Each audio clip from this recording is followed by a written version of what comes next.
Major league സോക്കറിൽ ഇന്നലെ നടന്ന Inter Miami ഫിയഡൽഫിയ പോരാട്ടത്തിൽ സൂപ്പർ താരമായ ലിയോ മെസ്സി പരിക്കേറ്റ് മത്സരത്തിന്റെ 73-ാം മിനിറ്റിൽ കളം വിട്ടിരുന്നു.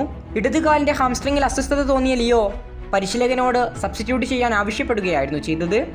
ഈ ഒരു കാര്യത്തോടെ തന്നെ അർജന്റീന ആരാധകർ ഏറെ ഭയന്നു. കാരണം വേൾഡ് കപ്പിന് ദിവസങ്ങൾ മാത്രമാണ് ഇനി ബാക്കിയുള്ളത്. എന്നാൽ തൊട്ടു പിന്നാലെ തന്നെ TYC സ്പോർട്സ് ലേഖകനായ ഗാസ്റ്റിൻ എഡ്യൂൾ ലിയണൽ മെസ്സിയുടെ പരിക്കല്ലെന്നും അദ്ദേഹത്തിന് ചെറിയ അസ്വസ്ഥത ഉണ്ടായതുകൊണ്ട് കയറിയതാണെന്നും റിപ്പോർട്ട് വന്നു. ഇതിനുശേഷമാണ് ആശ്വാസം നേരെ വീണത്. എന്നാൽ ഇപ്പോൾ ഇതാ ഇന്റർ മിയാമി തന്നെ ഒഫീഷ്യലായിക്കൊണ്ട് അവരുടെ മെഡിക്കൽ റിപ്പോർട്ട് പുറത്തുവിട്ടിട്ടുണ്ട്. അവർ പറയുന്നത് ലിയണൽ മെസ്സിയുടെ ഇടംകാലിൻ്റെ ഹാംസ്ട്രിങ് മസിലിന് ഓവർലോഡും ഫാറ്റിഗുമാണ്, അല്ലാതെ പരിക്കുകളൊന്നുമില്ല. അദ്ദേഹം ഒന്ന് ഫിറ്റാകുമെന്ന് മെഡിക്കൽ കണ്ടീഷനുകളെ അനുസരിച്ചിരിക്കും. അദ്ദേഹം എന്ന് തിരിച്ചു വരുമെന്ന് മിയാമി റിപ്പോർട്ടിൽ കൃത്യമായി പറയുന്നില്ല.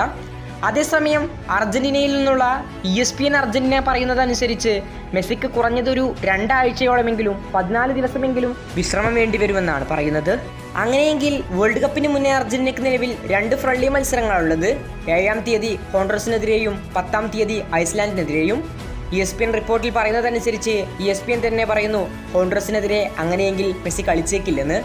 ഐസ്ലാൻഡിനെതിരായുള്ള പോരാട്ടമാകുമ്പോഴേക്കും ലിയണൽ മെസ്സി തിരിച്ചെത്തിയേക്കുമെന്നും അവർ റിപ്പോർട്ടിൽ സൂചിപ്പിക്കുന്നു.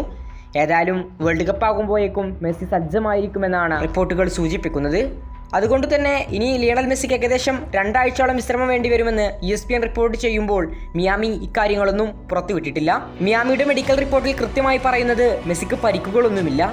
നിലവിൽ മസിലിനുള്ള ഓവർലോഡും ഫാറ്റിഗുമാണ് നിലവിൽ പ്രശ്നമായതെന്നാണ് അവർ പറയുന്നത്. ഏതായാലും മെസ്സി ഉടനെ തന്നെ തിരിച്ചെത്തുമെന്ന് പ്രതീക്ഷിക്കാം. കൂടുതൽ ഫുട്ബോൾ വാർത്തകൾക്കും വിശേഷങ്ങൾക്കും വേണ്ടി നമ്മുടെ ഈ ചാനൽ മറക്കാതെ സബ്സ്ക്രൈബ് ചെയ്യുക. വേൾഡ് കപ്പിലെ കൂടുതൽ അപ്ഡേറ്റുകളുമായി ഇനിയും കാണാം.